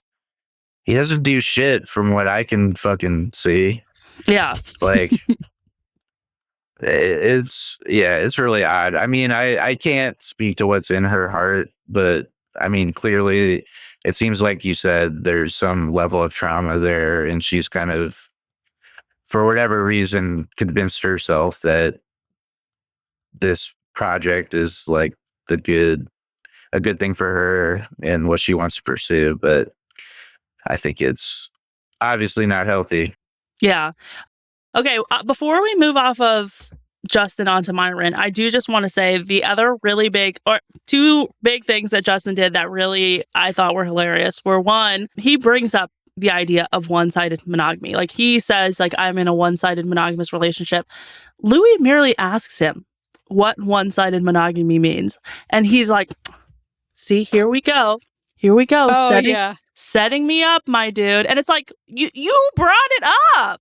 You said It sounded like Trump, dude. Basically, Yeah. he like immediately regretted that he admitted that he was in a one-sided monogamy relationship, like because he felt probably shamed about it, because he's like, I know it's kind of fucked up, and now I have to tell people that it's kind of fucked up. Like, he's quote unquote setting you up. He's literally having a conversation that you walked into. You set up. Yeah. With the rules you established. Right. My goat, Sorry, go ahead, Neill. Louis, getting this stuff out of these guys. I really like the way he handled that interaction. Because he's just like, he presents like the facts of the scenario. It's like, yeah, it's kind of fucked up that you have this girl who lives here and takes care of your whole life, and you just go out and fuck whoever you want to. And like, he just confronts them with the facts about what they're doing. And you gotta watch them in real time, be like, the gears starting to spin a little bit. They're like, that is kind of fucked up. Am I a bad person? You know, like. Why are they all subscribed to this idea too? Like, how did they all decide that it's okay for them to always get what they want sexually, but it's never okay for their primary partner? It's what? That's a great transition too, because I was just looking at the outline and remembering those two goons that were like in love with Justin. You remember the two fans? Maddie and something else. I feel like that was just like exploiting so that sad, shit made dude. me so sad. People with mental illness. That's what it felt like to me a little bit. Sad. These two guys, they're like young guys, probably, I don't know. It's so hard to identify people of this age, maybe the 20s. But they were so in love with Justin. They were like, this, they were like, you're our hero, da da da da. They're having this conversation with him in this tea shop. And they tell Justin that he's one of their biggest role models. And they're saying, like, what Justin has taught us is that men are born without value, and you have to build that value. And Justin's just like nodding, like, yes, these are my proteges. And he goes, he starts talking about like, oh, women, their value is in how beautiful they are. And they can be invited on yachts and flown around the world. And he looks this kid straight in the eye and he said, no one is inviting him anywhere. He has to create value in the world. And these fucking that shit was ruthless, dude. Are just nodding relentlessly and being like, thank you. Yes. And I was like, why are you subscribing to this belief that you have no value in the world? That's fucking embarrassing, bro. What are you doing? They didn't grow up with people affirming that they have value. They didn't grow up with like a family that's like, you are loved, you are worthy. Like, and so they're hearing it from a man who's richer, has more babes, is better looking, and they're like, well, if he must know. Look at him. Yeah, I feel like lack of parental figures has to do with a lot of this stuff, because it's just like, the only thing that explains this to me is like, these kids go out on the internet and they see this kind of stuff and they're like, okay, I don't have a like dominant or like a male figure in my life that I look up to and trust. And they find these guys who are just like, alphas, doing everything they can to like influence them, right? Mm-hmm. Yeah, and just try to get in their head, and then it's like they imprint on that. I think like I think they literally do feel love for a guy like Justin. They're like, this is effectively my father, or like what's gonna stand in for like the male role model in my life, but he's actually gonna teach me the shittiest possible ideas, I mean, it's really unfortunate. It makes me sad. It's so fucking wild that they are literally saying to each other that women have no value other than the tits and vagina they were born with. That's what gives them their value. That is in fucking insane. These people are crazy. And there's something I read on the internet yesterday that I thought was really interesting, because the whole thing comes back to like equality and feminism, right? It's like, shouldn't we all like be treated fairly? Like, shouldn't these women also have the choice to, if they want to have sex with their partners because my husband is having sex with other partners? Like, we should all be equals, you know, we should be equal in a relationship, in a marriage, whatever. And, you know, a lot of these red pill guys all have huge problems with equality. They want to be the one in charge. They want to be the one in control. They want to be the ones that have the say. And this person on the internet wrote, equality feels like oppression when you are used to supremacy. And that is a quote that has been resonating with me for the last 24 hours, that it's like, yeah, that makes sense. Equality feels like oppression when you are used to being the one in control, the one who makes more money, the one who like gets to have the final say. So God forbid women want to be equals. Yeah. It's No. horrifying. Neill, no? No, not allowed. Not allowed. No, yeah. Like I think they talk about this in the movie. Like a lot of this seems like a backlash against like, you know, pro-feminism movements that have, you know, like Me Too, and just like the previous status that like men perceive themselves to have before those movements happened is like going away. The paradigm is shifting. Women are taking back more of their autonomy and agency in their lives. And like, there's apparently this whole class of people that are upset with that, you know, and they're like, we have to take it back. There's a whole system that has like kicked us out of our rightful place as the dominant sex. And, you know, because women are entering like jobs and fields and, you know, industries that previously were just exclusive to men, you know, they think it's the end of the world because now they have to compete with women on those same playing fields. And how embarrassing to have to compete with a woman, and maybe a woman would be better than you. Mm-hmm. Women usually are better, you know, and that's kind of a hard thing for people to reckon with. Yeah. Or for these people to reckon with, because it's just like, they can only exist in a world that is just like completely fucking designed for them in every way, and everything is just spoon fed to them, and if there's any threat to that, they have to lash out. You know? Yeah. I mean, I know Kristen loves Justin so much and thought that he was like the nicest, coolest, most chill dude. But like, she's in love with him, dude. To be clear, I did not, but he did give me the most.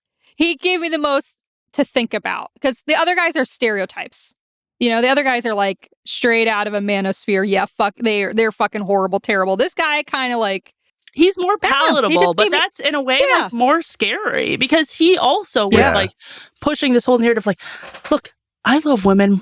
I love women. But most women, totally. He says at one point, most women don't know what they want. So it's our job to tell them. He also says in that one scene that we've memed that he's like, look around. What in plain sight has a woman built or invented around us? God. Yeah, that's such a fucking joke, dude. That, I mean, trust me. This guy was like, are we sure about that? And he's like, yeah, women don't build or invent anything. This is one of my favorite. Louis is like, have we fact checked that? Like, nothing? No, none of the builders? None. I saved the internet. This Google search I did after that quote.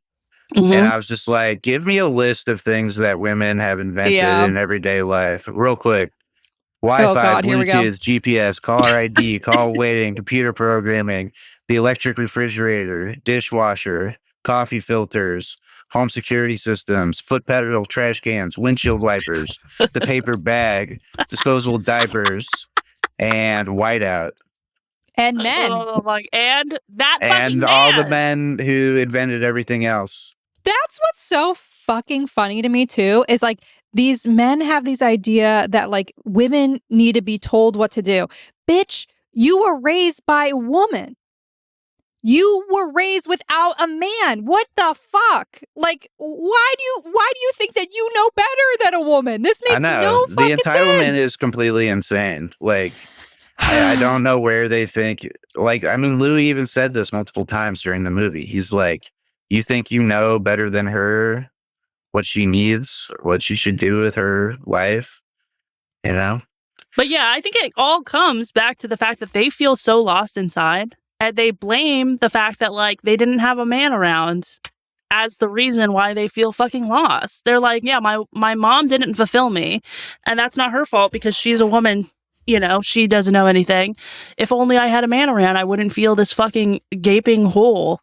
Yeah, I think there's probably a lot of like experience with like early rejection from women too. Like, this is something I think about a lot with like the manosphere stuff that I read and learn about, because like I could have easily become one of these guys, right? Like when I was younger, I was like a lot more shy and a lot more introverted. I was way less good at talking to people and like socializing and stuff. And, you know, I was bad at interacting with women and like when I was young, you know, but like instead of like turning to these like stupid ideas and being like, okay, well, it must be all women who are wrong and like somehow conspiring against me to like keep me down somehow, you know. I worked on those skills and I worked on myself and became a more interesting person, you know. But also, can I just push back on the idea too? Because like also you like women. That's like Yeah. the fundamental difference is like you Well, I mean, enjoy speaking to women and these people don't. yeah. But I feel like they take an experience where they tried to relate to a woman one time and they experienced some kind of rejection or something or didn't go the way they wanted it to. And then they get influenced by these shitty ideas where they're like, well, that's just the way women are, right? Like they don't understand you. You know, they don't understand the type of man you are, and they're just all sluts and whatever, and they have no thoughts and they just exist to destroy you and fuck up your life. But it's like it's such an obvious like what I think that they need to act like that because what they really feel deep down is the fact that they don't understand women. They don't easily form relationships with them because their ideas are so fucking off-putting, but they have to like present this thing to the world of like, I'm a macho machismo guy who just gets all the girls, because deep down they feel insecure about that kind of stuff. Like I've gotten older and everything, like you grow out of that kind of stuff. You learn how to interact with people, and I mean you should. That's the hope. Yeah, right. You know, yeah. Time will tell. Yeah. Were you gonna say I was gonna say we should take a quick break. You know, before we went to break, Kristen, you said something that really stuck out to me, because you were saying like women just want to take my money, they just want me for my money. And that was one thing that like really struck me, because I was like, this feels like a prison of your own design. You guys are the ones who are perpetuating this idea that women only want your money. And so then you're like using your stuff to attract women. Mm-hmm. It's very and then confusing. you don't want them to have jobs. You want them to stay home and take care of the kids, and they have to take your money because how else are they going to survive? Because they have no careers anymore. Right. So it's really a conundrum. Paradox. Yeah. Yeah. The ideas that they try to like hold at the same time, like it's circular, like it's insane when you start thinking about it. Yeah. Like it's like simultaneously on one hand, like women are evil and they just want to take all your money and do all this stuff for you. But then at the same time, they're just like stupid and worthless and like are incapable of doing anything. Well, it's like, well, which one is it? Are they like a threat, like this extremely sophisticated threat that you have to watch out for at every turn? Or are they just like stupid bitches who don't understand anything? Like both of these ideas are stupid, you know? Yeah. I'm going to clip that one part of you saying these stupid bitches. We had a man on the podcast and he called us stupid bitches. Like, he just called us bitches for 2 hours. Well, that is a perfect transition. On this feminist podcast. Perfect transition for us to talk about this new guy. His real name was something, I'm going to mispronounce it, but it's like Amru Faudal or something like that. But he uses the name Myron Gaines, which I was crying laughing when I had that realization, because I was like, you are creating a masculine alter ego and you're going to name your masculine alter ego Myron? Yeah. Yeah, it's like an old like shoemaker's name. Totally. In my own research, I found that he wrote a book called Why Women Deserve Less. Kristen, are you writing an essay over there? What the fuck is going on? Yeah, I am writing an essay because I'm trying to find our original episode where I think we covered Fresh and We Fit. do. And Yes, we did. And I thought that they were the ones who said that they as black men would never date a black woman.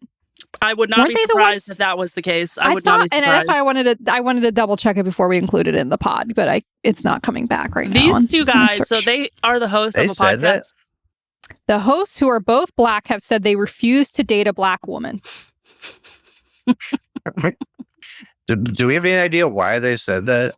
Dude, That's why a did they line, say what's the anything? line line on its there? own. It's I like its just own want to know, like, paragraph. yeah, it's such a fucking stupid thing to say. Like, I just want to know, like, why, what in their stupid, twisted logic is the reason for that? You know what I mean? I'm looking at some of the other like things that I have in this doc, but like one of the other things that they said is like, I dictate when I put my dick in you. They also said, he said that his girlfriend packs his condoms for him when he travels. Like these two guys, I think, are probably the most toxic of all of They're the guys. worst. They're the worst. Yeah, I Yeah. totally agree. And even in this article, like just to give you some other things that they were saying, recent videos suggest that men don't want to date single mothers, that women going on female-only holidays with their friends is a red flag in a relationship, and modern women cannot date men. Mm-hmm.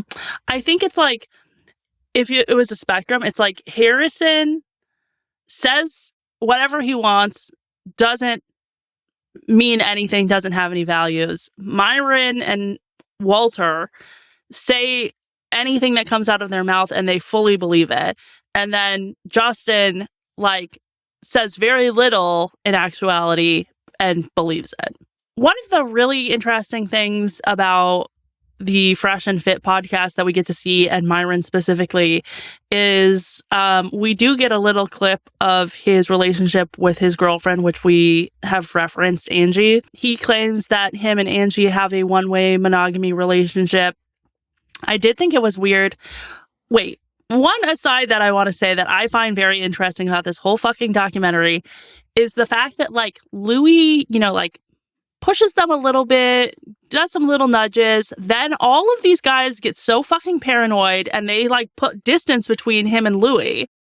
But then Louis like always finds his way back into their homes. I'm like, you guys are so fucking eager for any validation to be part of this documentary that like even when this guy offends you, you still find a reason to be like, okay, yeah, I'll participate. Yeah. Yeah, it just shows how broken they are, you know? Like, yeah, they're, you know, it's like we were talking about earlier about how often he's like live streaming and stuff like that. Like, they just live for that constant validation. Like, totally. They're like, any said. validation is better. You know, some of them are using Louis being there as content, and that makes them money. Yeah. And then also, I guess, what was it, a Netflix documentary? This documentary? What was it even on? Yeah. Yeah, Netflix. It was on Netflix. Yeah, so I think just like throwing around the name Netflix, like probably, you know, makes them cream their pants. Yeah, totally. Yeah. It is funny because so the second time once Louis is able to like lure Myron back into his good graces, we get a look inside his apartment, which I didn't realize this until the second time I watched this so that I could write the outline. That his apartment basically is his studio. Yeah. Right. Louis walks in and he's like, oh, so interesting. Where's your bedroom? And he's like, oh, it's like, where do you over live? there. Yeah, totally. Yeah, he's like, I have like a corner where I go lay down, but the rest of this is a podcast studio. So Poor Angie, dude. Poor Angie. He God, I says feel in that so bad for her. interaction, he says in that interaction, like, oh, I'll be able to show you that part once Angie cleans it up. And I'm like, bro, you're claiming that you're so fucking rich, but you have your girlfriend clean your place? Like, fucking loser behavior. Also, this is a Netflix documentary. You didn't know that they were fucking coming into your house. You didn't clean your fucking room for the documentary about your life. Clean your own fucking room, you idiot. Like, come on. The best conversation out of that whole scene for me was when Louis was like pressing on this one-sided misogyny. Sorry. Whatever, the one-sided monogamy, and then Louis was like, if you told Angie, like, Angie, I just want to date you, you're the only person I want to be with, like, she would be so fucking happy. And like Myron like couldn't respond to that. He had like no good response. He was like, no, she's fine with it. She's fine with whatever makes me happy.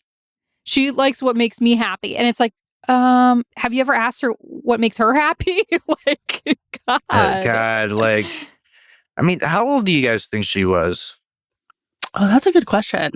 I have no idea. She has to be in her like mid-20s, I think. Yeah, I mean, I don't think she could have been older than like 24 or something like that, you know? And I'm just like, girl, like, there's so much better for you out there in the world. Like, she's just so, I mean, I know she's on camera and stuff and she has to put on a show, but she's just like, I love him. I love the fact that he does his thing. I love how masculine he is. And I'm just like, what about this life? What do you get out of this? You know, I just feel so bad. This was also the same girl who said that her friends who are like, what the fuck are you doing? She says in response to that, to her friends, she says, well, like, you know, he's a different person on camera than he is behind the scenes. So then you're like, is this guy just full of shit? Like, does he even have any side chicks? Is he even capable of getting side chicks? Or is this like part of his fucking like grift to be like, I can get any chick I want, and then he doesn't actually? There's a lot of confusion. Yeah. It was confusing too because, okay, so for folks who have not watched the documentary, so he's talking to Myron and Louis kind of takes charge and he's like, so can we talk to Angie? And you can see that Myron does not want him to talk to Angie.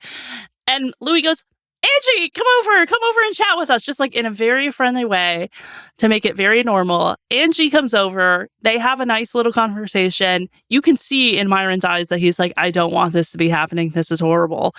And even in the small amount of prodding that Louis does, you can see that Angie's kind of like, yeah, I'm not really on board for like some of the shit that he's saying, but you know, he's just talking shit, whatever.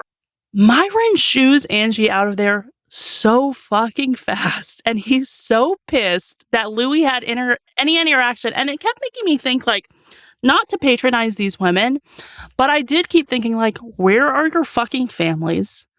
Where are your parents? Where are your friends?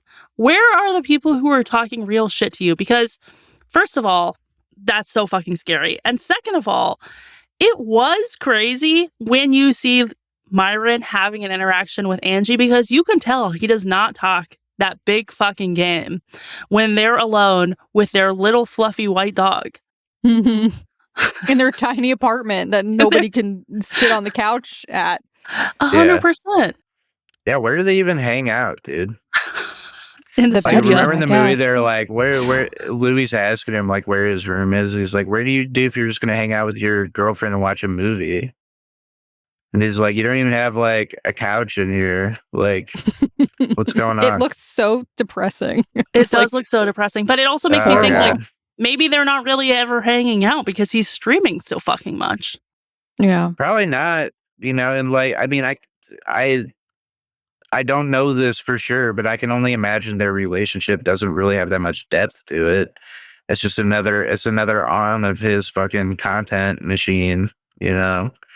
And she's just kind of there to be the figure he can point to and be like, this my girl that stays home and does all my shit and takes care of my place while I go out and fuck whoever, you know? What even is the point of having a girlfriend? If that's your perspective on women?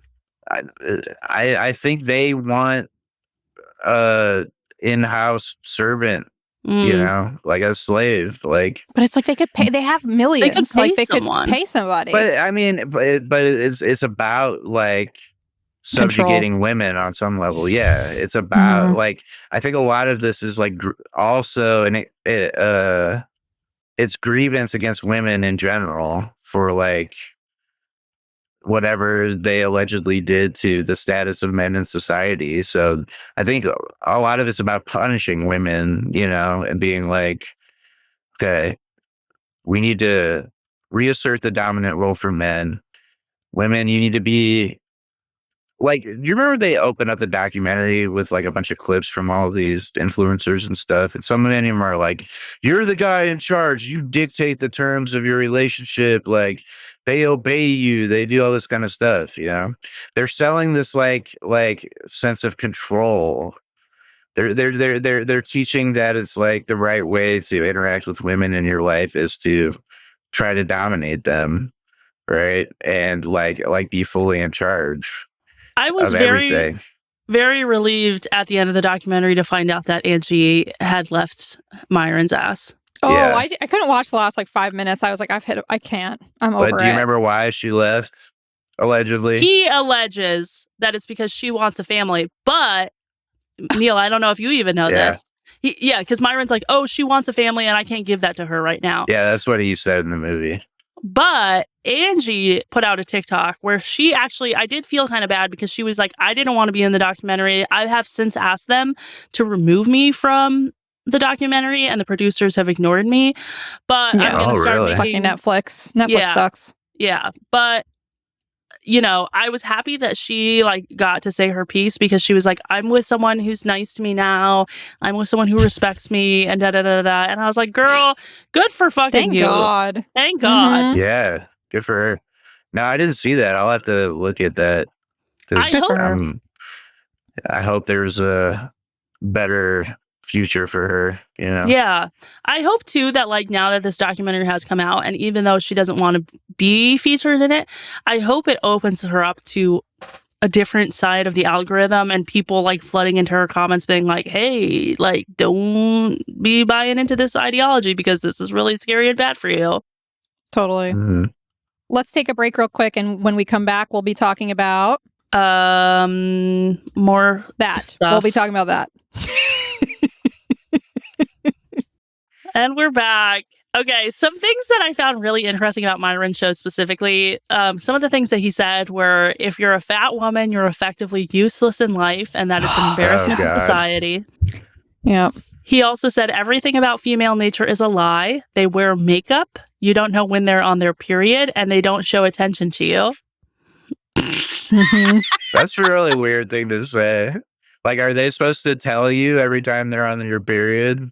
Like, and very weird. Is that a lie? Yeah, the fact that she didn't inform me is a deception, you know? Like, why do you even want to know that? Right. What difference does it make to you? Kristen, what's that sigh about? It just, the whole thing is so fucking stupid. I can't even respond. That is my response. Yeah. I also thought it was really interesting in one clip that they showed of this podcast episode. Well, first of all, I should also mention that they were interviewing a penis extension expert. God. I love that. When this dude came up, I think I've seen clips of this guy before. And I'm just like, who is this? Why would you put your face on the internet as a penis extension expert? Ew. He's just like, dude, you know how much money he's making? Are you kidding? Yeah, he's the dick guru, dude. I don't fucking care. I don't want to be making money for that. But this shows the like depravity of our society, though. It's like, this is what people aspire to. I'm going to become like the dick improvement guru influencer and make shitloads of money and be on all these stupid podcasts and stuff, you know?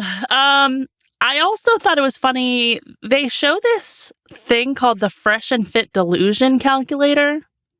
Do you guys remember that? Yeah. Vaguely. How would you describe, Neill, do you remember anything about the Fresh and Fit Delusion Calculator? Yeah, it was basically like, so a lot of these podcasts have a format where it's like, it'll be the two dudes who are the hosts of the podcast or whatever. And then it's like, 6 or 7 women all sitting around a table, and a lot of times they're like, whatever, they're models or doing OnlyFans or whatever. And the whole point of the podcast is basically just to humiliate them and make them look and stupid. yeah, and just to like generate viral moments that they can like clip out for their content machine, right? So one of the things they showed on the documentary was like, what was it called? It was like the delusion, the fresh and fit delusion calculator, where like they would ask whichever woman they were talking to, like, whoa, what are the things that you want out of an ideal partner or man What or races whatever? are you willing to date? Yeah. What salary? How tall do you What want them to height? be? Yeah. All these things, and they'd be like, "Oh, I want him to make at least $300K a year, like be this height or whatever." And so they would run it. They had all these things that the calculator could like take in, and then they would spit out a percentage of like what percentage of men actually met all those criteria. And so like this one woman they did, they're like, "Oh, it's less than 0.1% of men have all these things that you wanted." And, so you're going to be single forever was the conclusion. So like, and then it was just like, you're going to be single forever. Your standards are too high. This is just we scientifically proved that women are delusional and are just crazy. And it's just another thing they can do to embarrass them and make them look feel stupid bad and just create content, you know? Yeah, but for it's fun. Just so dumb. Yeah, for fun, I went on and I put my husband's specific stats, and it told me that 0.1125% of men fit that category. And I was like, okay. You lucked out. I did it, guys. I did it. You did it. I mean, who fucking knows if it even functions as an actual calculator or anything, you know? It probably just spits out low numbers so they can be like, look, you stupid idiot. Like, is there a delusion calculator for men too? I'm kind of curious. No, of course not. We should make that. We should make the the dinky delusion calculator. Men delusion calculator. That actually works. That's actually a really good idea. We should actually do that. I'm putting that. We're gonna put that in the bank of things I want to do for Dinky. We love it. We've got so many projects in flight. I know. Another thing that I found really disgusting was that men are paying $20 a pop to have their comments read on air on these fucking shows. $20. Kristen, are you listening? Yeah. Because this is a business idea that we're not capitalizing on. I'm doing the calculator. I'm doing the calculator. Oh, you are doing the calculator? Yeah. Okay. Tell us what it says. Kristen did that. According to statistical data, the probability of a guy in the U.S. male population ages 35 to 40, because it gave me a range, meets your standards is 7.4%. That is 13.3% of all white men in that age range. I didn't do the official calculator, by the way. You didn't do the official calculator. Oh, no. You got to do the official. This is called... Oh. Okay. I'm just kidding. This You one's don't. called It doesn't matter. IGotStandardsBro.com. Ew, so there's more than one calculator? Mm-hmm. It's called the Female Delusion Calculator. Oh, dude, it's such insecurity, you know. And we keep talking about this, like it has to be fucking hell to live like one of these guys. Like the amount of paranoia and just like distrust you have of everyone around you. Like everyone is just like they're conspiring against you and like lying to you. Like I just can't imagine living like this, like constantly worried that your partner is gonna leave or like cheat on you or like do any of this shit. Like, yeah, it can't be understated how much paranoia is just infused in this culture. They were so paranoid about Louis, how Louis was going to portray them. They were so paranoid about what women think of them and when their partners are going to leave. Like, these people are deeply insecure and like mentally unsound, but they will do anything but go to therapy. No, they would rather listen to some goon on YouTube or TikTok, because the thing is, like, it validates them what they already think too. we touched on this very briefly, but like I do just want to say, like, one of the things that really gave me the ick watching this was like, you know, Louis points out really distinctly the symbiotic relationship between the OnlyFans models and, you know, how they're all profiting off of these OnlyFans models. But Harrison referenced an interview that he did with Bonnie Blue, which for listeners, if you don't know who Bonnie Blue is, she's like a prolific, is she an OnlyFans person? Is she a porn star? I don't know what you would call her. But she has pulled a lot of like very major sex stunts. Like, for instance, there was one day where she had sex with 1,000 men, which just sounds like my fucking worst day alive. Yeah. We don't have to get into it, but I was kind of curious to hear your guys' opinion about the Bonnie Blue phenomenon.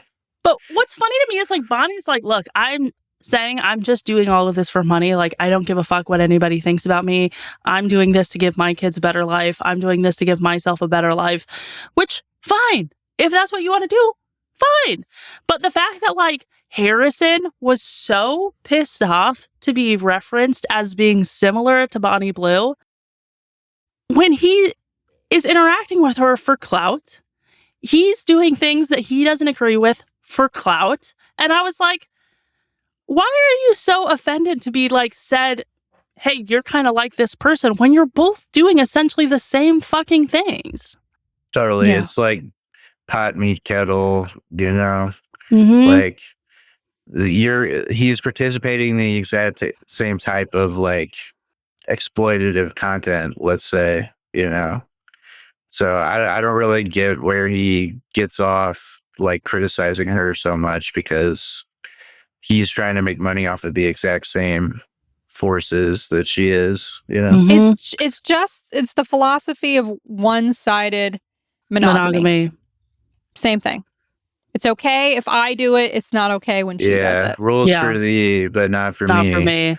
Mm-hmm. Yeah. And for the record, I'm actually a fan of Bonnie Blue. I'm like, you go get it, girl. You have fun. Totally. You do whatever you want to do. It does sound horrible. It sounds horrible. I would never do it because it sounds horrible. I worry about like what the psychological impact of an extreme sex act like having sex with 1,000 people in one day might have on somebody, but I fully support her right to do that. Do what she wants to do, yeah. If everyone's consenting and willing, you know. Right. She's kind of an interesting phenomenon, though. Yeah. And I was so proud of her for getting the heck out of there when she was sitting down with him and he started like criticizing her to her face, and she's like, I don't have to fucking tolerate this. Like, I'm out. She must deal with that shit all the time, dude. Like, dudes from all over creation being like, you know, right, disparaging her in every which way. For a woman to become somebody in that sphere, you have to have made your choices, you know, because like that's a huge leap for a woman to like choose to do that publicly, because your friends, your family, everybody knows that you're doing that. And you know that you're going to get so much heat and backlash from everybody on the internet. Like, she has made peace with her life in her heart, and she's like, I'm not gonna fucking take any shit from you motherfuckers. Fuck off. Yeah, for sure. I respect that.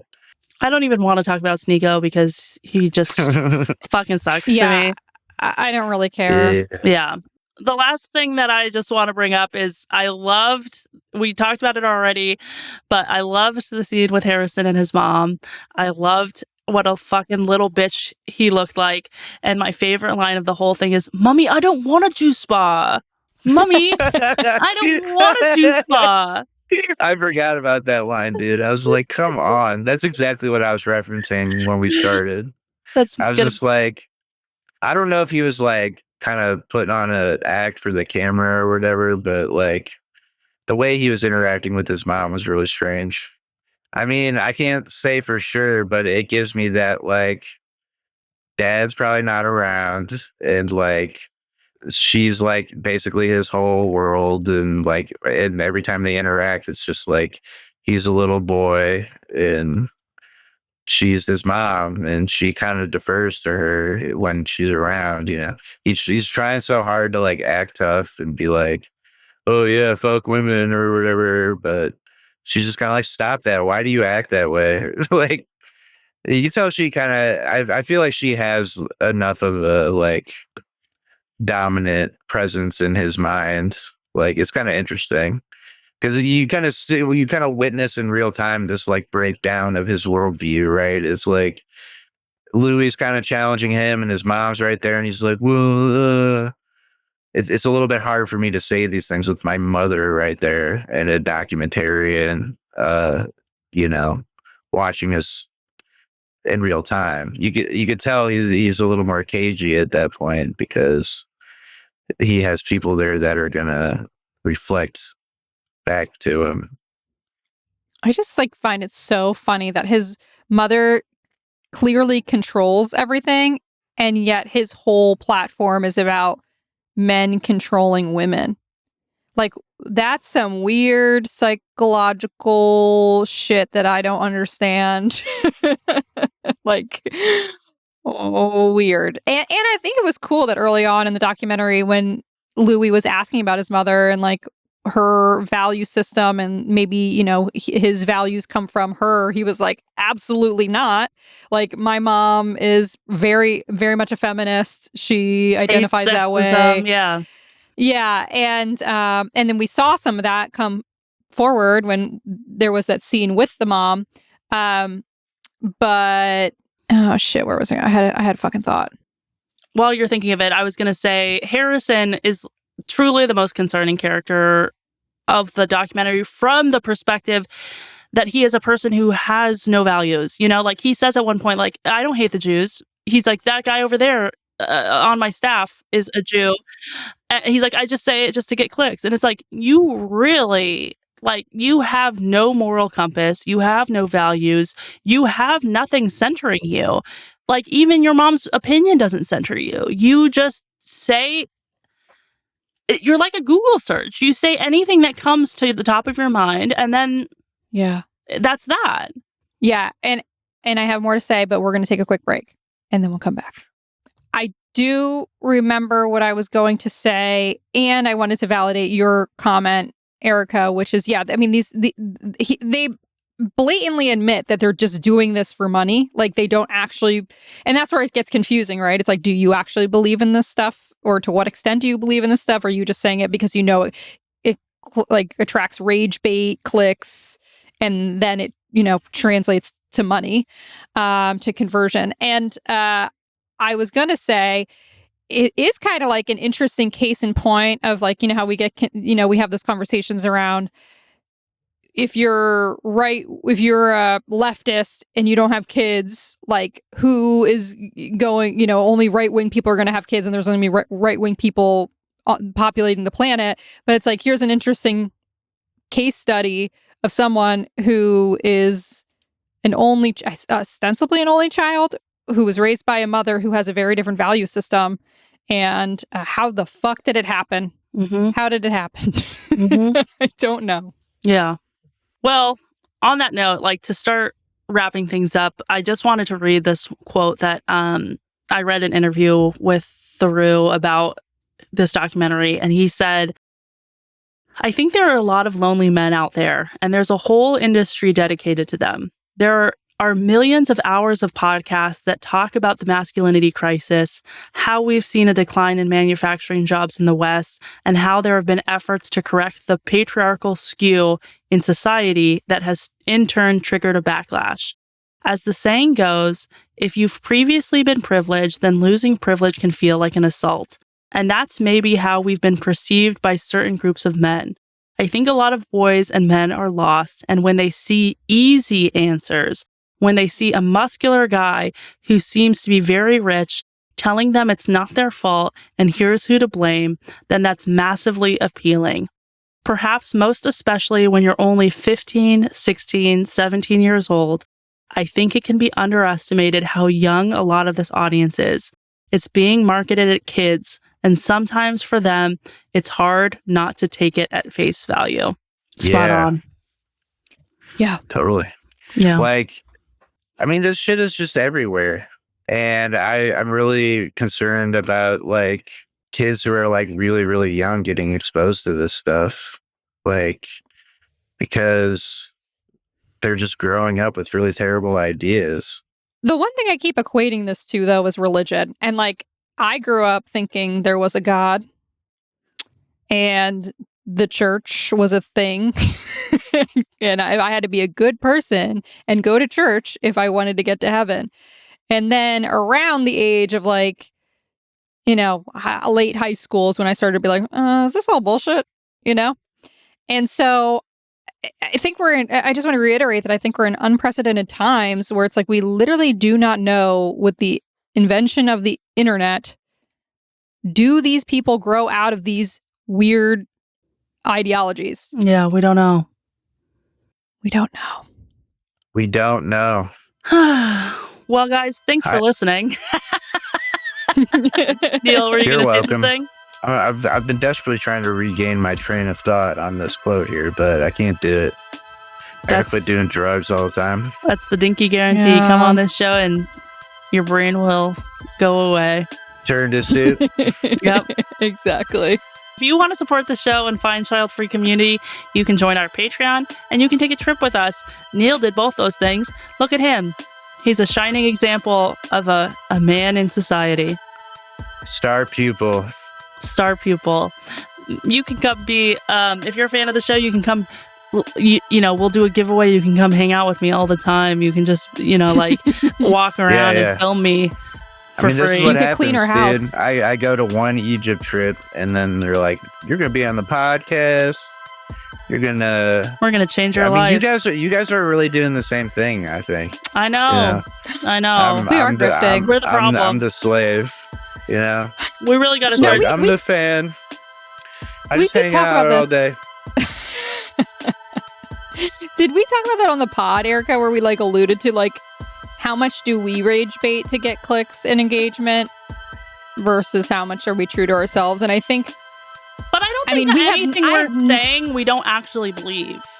I was about to say the same thing. We believe in everything we say. Like, maybe we're saying it a little bit more openly than I probably would otherwise if I didn't have a platform. You know, I'd probably keep that shit to myself and my personal Instagram. But damn, you have a personal Instagram? Yeah, I fucking never use it, but yeah, I do. Don't find me. Don't find me, everyone. I'm gonna find you. Many thanks to Chloe Steinhoff-Smith for our podcast art, Leah Herder for creating our show's music, and Vince Shortino for audio mixing and editing. You think people would spend $20 to have us read something on air? Yeah, what? Dude. In the that show? One, yeah. Well, did you have a thought that we could do that? I was like, why would anyone spend $20 to have their stupid thought read on air? Not even good thoughts. Yeah, but think about it. Think about like the TikTok lives that you scroll through that it's like, write your name in cursive in the sand. Yeah. You guys gotta get into live streaming, dude. I know. Jesus. Which I know you probably hate the sound of that. I do. It's disgusting. But then you can get the Dinky Faithful out there dropping $20 on your live stream. Like, I would feel so in bad. real time. I already feel bad doing the fucking Patreon. I'm like, ew, making people pay for my content. That's so gross. I know. But you are running a business, you know? Just like these people are. Yeah. That's where the moral lines get blurry. I guess. But we're spewing ideology that's good, and they're spewing ideology that's bad. There you go. Yeah. There's a difference between outright lying, even if you're trying to bait engagement a little bit. I did think it was funny at one point in Sneeko's little rant that he aired, that he was saying, like, they're putting chemicals in the water to make kids trans. They don't want you to have kids. I was like, where are you getting that ideology? And how do I follow that satanic cult? Oh, yeah, that the Satanists are responsible for, like, controlling the world. I mean, dude, he was just on, like, every conspiracy theory. Like, it has to be so confusing being that man. Because, like, I couldn't keep track of all that shit. I know. Like, the it's world all is over not... the place. Exactly, like... The conspiracies you believe in would require so much coordination and totally. like stuff going on. Like, it's not that complicated, dude. And Chill for out. no one to be a whistleblower, like that's crazy. Yeah. I mean, you can't just like live off the deep end like that. Like, you have to have some idea of what reality is. Totally. All right. Well, want to connect with us on social media? We're not live streaming, but maybe we will eventually if we get desperate enough. You can follow me around as I beat up. We didn't even talk about the fucking beating up pedophiles thing. Oh my God. There was so much in this documentary. You can find us on YouTube, Instagram, TikTok, Threads, and Substack. I was going to say, you know what? Join the Patreon so that we make enough money so that we don't have to live stream. You don't have to see us talk all the time for like 24 hours a day. Like, we'll do you a favor by not joining live stream. If you have a question or a comment, email us at dinky@dinkypod.com. If you're a fan of the show, subscribe, leave a review, share the podcast with your friends. Visit the show notes to shop merch. Kristen? You look like you want to say Dinky something. is a podcast on the Spreaker Prime Network. Oh, you look like you wanted to say something, so I was deferring to you, but thank you. No, I was thinking about telling people to like find us on YouTube, but I think you already said that, so Say it again. I'm just thinking about it, you know, just find us on YouTube. You can find this whole episode if you listen to it on You YouTube. can You see- can look at our fucking beautiful faces You can see that for Kristen 2 and I, hours straight. Oh, yeah. Kristen and I are wearing red lipstick to repel the men, because we know men hate red lipstick, apparently. Neil, Yep. does it burn your eyes? Does it hurt when you look at Yeah. us? Neil, I'm hurting. The repellent is working. Neil, Everything went according to plan. what's one piece of advice that you would want to give young men? Talk to women and make friends with them and love them and listen to them when they tell you things, as opposed to some goons on YouTube or TikTok. If you care about women in your life, talk to women. What a nice man. I thought you were trying to do the Matrix thing. Is this supposed to be like? should've. Is this supposed to be Damn like a it. vagina? It kind of looks like a vagina, It's dude. giving vagina. Yeah, you know? these men are Yeah. all like, yeah, vaginas. I love them. I mean, yeah, they would like invent like a symbol that they have to like show everyone because we're definitely not gay. Yeah. And you know how we're not gay? We flash the vagina sign at each other all day. Hell yeah. Oh yeah, That's how Hell we yeah. know. that's how we know. All right, love ya. Well, if you're a fan of Justin, give him a follow. Sign up for his business. Kristen, I think See, Kristen if it- is red pill, dude. She loves Justin. Yeah, Chris is like, I already subscribed to his course. Have you If- started? if you're a using- fan- He's teaching me how to be an alpha male. have you If you're a started fan of using his- threesomes, call Justin. Have you started using his investment advice? You I making did, loads yeah. of money? I'm going to join him on his next trip to We Mar-a-Lago also because he's didn't- been like a dozen times or something. Okay, we also didn't talk about Dude, the I fact that all these men are hanging out with Barron Trump, which is fucking Oh, embarrassing. dude. Barron was probably 19 years old at the time. I know. Embarrassing. Yeah, I'm just So trying to gross. imagine that fucking Baron with this dude. Like, it's like, yeah, like, he's so smart. I gotta tell my dad about him. Dude. Like, what a fucking nightmare world we live in. Literally, nightmare world. embarrassing. It's so embarrassing. Like, Oh can you my imagine God. anything more pathetic? And then, like, the fact that it's all like fronts for like online betting and like crypto scams and shit, and like, Dude. you know, the administration is like, it's just a big clusterfuck of shit. I you love know? that Mhm. Louis pointed out that he invested $500 into this thing to see what happened and lost all of his money in Yeah, the Lost he was all his like- money. So Yeah. fucking funny. But So you know what? good. Yeah. 13-year-olds, they're making more than their parents. And that's the other thing. Where are these 13-year-olds getting the money to spend on, like, Andrew Well, I Tate's think it probably comes from their, Patreon like, or whatever the fuck? their MAGA parents. They're like, Dad, check out this bro. He's so fucking cool. And he's like, yeah, okay, whatever, bro. Like, whatever, son. Take Yeah. my money. Or, I mean, I think Yeah. part of it too is like these parents are so tapped. They don't want anything to do with their kids that they're like, yeah, whatever. Leave me alone. Go watch Yeah. your fucking streams. $50 a month. Yeah. Yeah. Mhm. I mean, I feel like it ties into, like, what we talk about with the changes in, like, the way kids are raised, like iPad kids and stuff. It's like, This is a thing I think about all the time because, like, I'm like, one huge reason for me not wanting to have kids is like dealing with the internet and like technology and like what they get exposed to online. And like, so many kids now are just like in front of a fucking iPad since the day they're born, you know? And then like, you combine that with all the social media and algorithms and everything that are designed to just feed them shit that'll keep them on the apps and stuff.